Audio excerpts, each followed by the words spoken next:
The Soviet Union has not existed for more than 30 years, but the media considers it very important to make games, films, articles, and podcasts about key events in the history of the USSR, while in the free media there is no dialogue as such.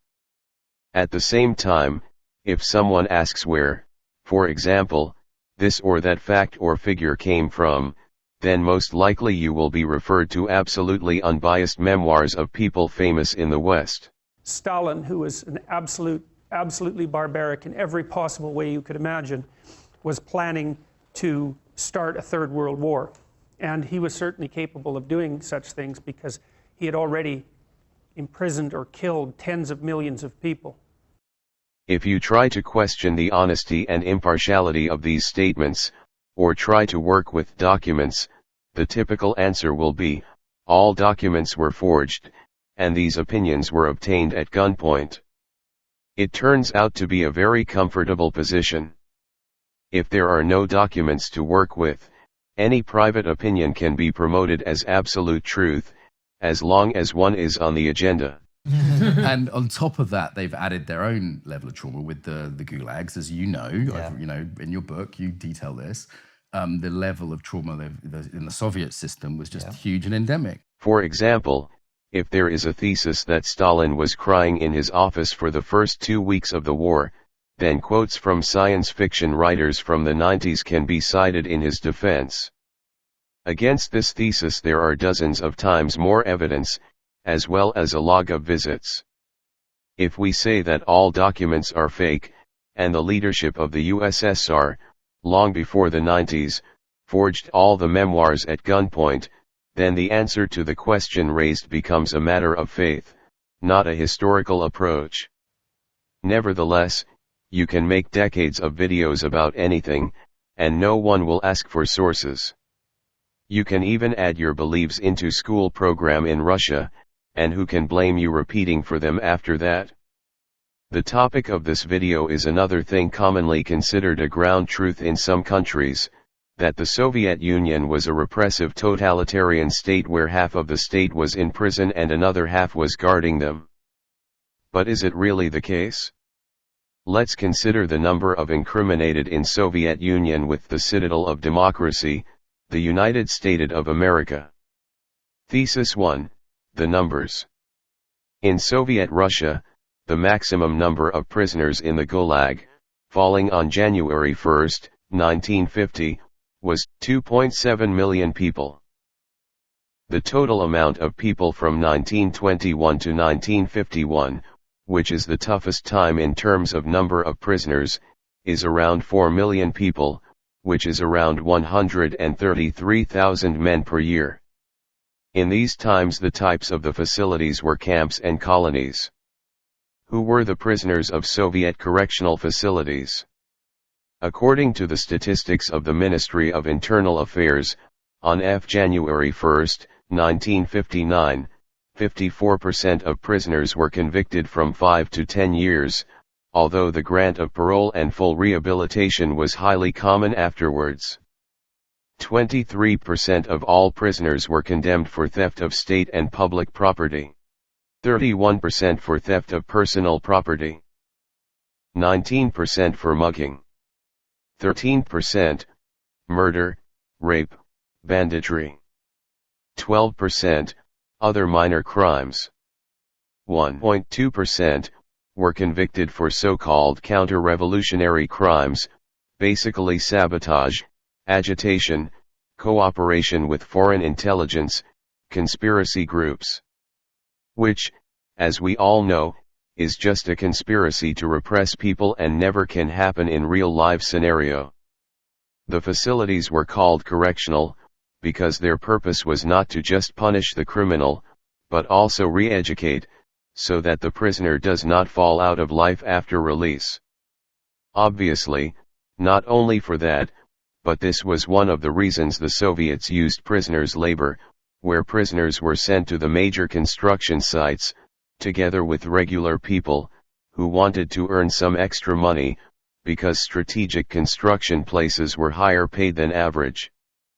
But unlike the regular workers, the prisoners' wage was deducted with their maintenance costs. After release, a prisoner will leave with a specialty and work experience. About half of all prisoners remained in the nearest settlements and worked in a new working specialty under normal conditions. Conditions of the camps used to differ from time and place of the institution.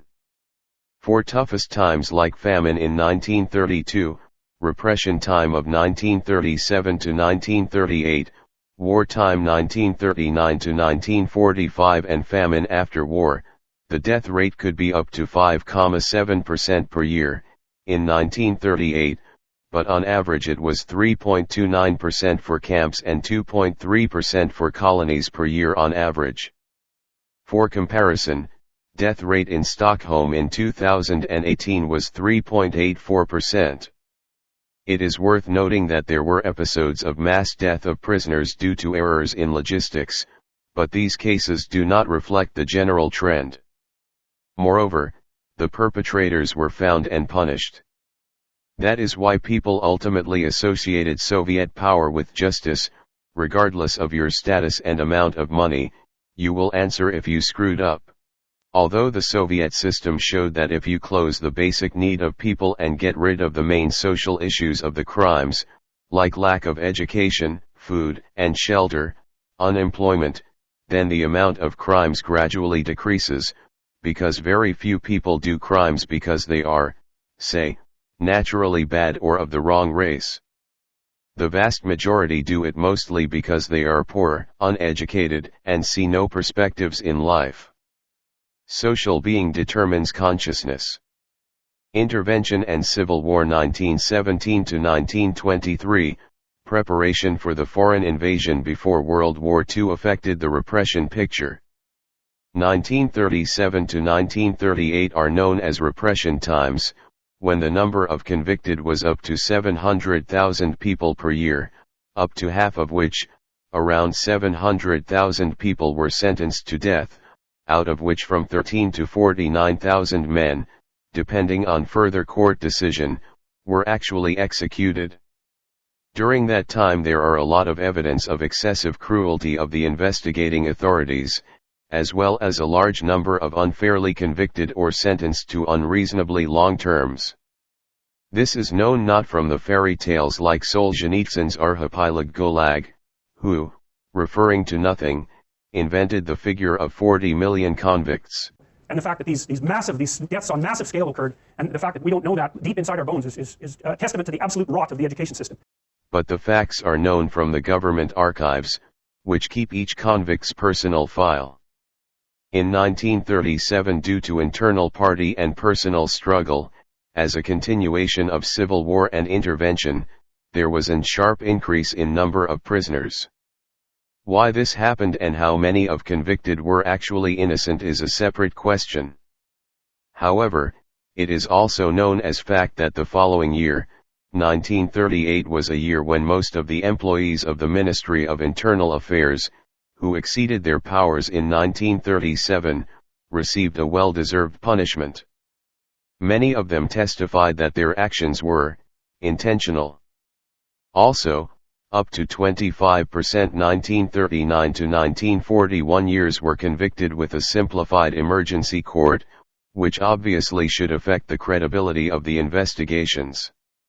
For a separate person, it does not matter if your relative was killed, tortured, or convicted among 40 millions, as science fiction writers say, or was it among 49,000s? It is still a tragedy. However, it does matter when you compare regimes, especially when you claim one to be an evil empire, and the other is a democracy citadel. If you take any war, USA waged around the globe, the casualties of the invaded counties are higher. You may object, that US kills people abroad for democracy, and Russia killed its own people. But let's be honest, what is the difference between two murders? The only reason US kills so few inside of the US is because it regularly kills millions abroad in wars for markets and resources. Speaking about the US, let's look at their official statistics. Let's look at United States Bureau of Justice statistics in their report for 2013, as one of the lightest years recently. By year-end 2013, the correctional supervision rate declined to 2,830 per 100,000 U.S. adult residents.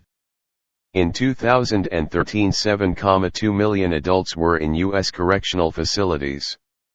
Among them 2.4 were incarcerated, while the rest were under so-called community supervision.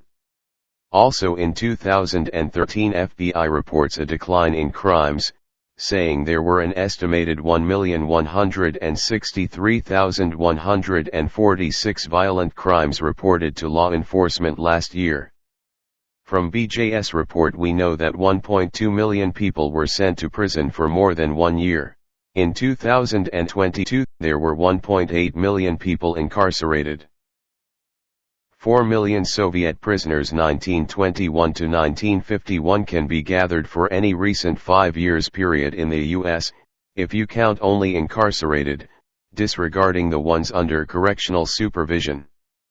Considering that modern U.S. is about twice more populated than the Soviet Union back then, this means that 30 years plan for Soviet prisoners USA makes in 10 years. If you consider Soviet Russia's toughest period and USA during the same time, both held around 4 million prisoners during this period.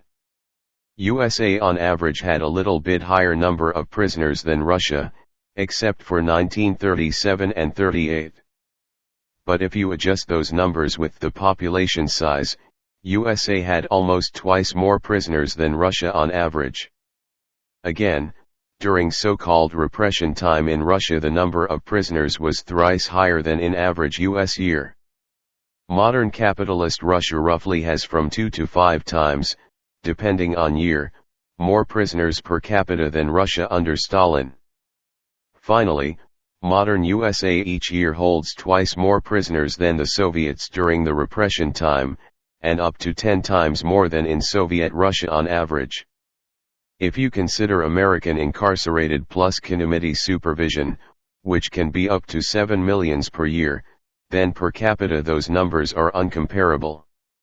I remind you, that at the left we have an evil empire, and on the right democratic country of free. You may object that the archives of the USSR cannot be trusted. In this case, you acknowledge that there are no reliable sources, except for the personal opinions of storytellers like Solzhenitsyn. Is such question a matter of faith? The modern Russian human rights organization Memorial has done a great job of digitalizing archives and collecting a complete list of people considered being repressed. This organization was founded to gather the West and a capitalist Russian government. The major part of the last one was actively supporting its activity against the former regime, up until it started supporting modern Russian opposition, then it was closed. Because that's how freedom of speech works. And even Memorial could not collect more than 11 million people. At the same time, they included people who should not be on the lists for good, such as regular criminals, military traitors, Nazis. The inclusion of Nazis on the list of innocent reprisals has already caused a number of conflicts with other world human rights organizations. And also there are a lot of errors like people with a date of birth later than the date of condemnation, repetitions, and so on. And even with that, they could not gather more than 11 million. Summing up, talking about the bloody regime, it is necessary to remember the context and distinguish facts from personal opinions. Personally, your chances of being convicted in the USSR were 3 times less than in the modern USA, a country which was not driven to despair in the last century with 3 revolutions in a row, a bloody civil war with the invasion of a team from 15 countries. Neither it was preparing for the war on annihilation. Were there innocently convicted in the USSR? Certainly they were, that's a fact which is confirmed by both archives and witnesses. But playing with numbers in the name of a political agenda turns the tragedy into a farce.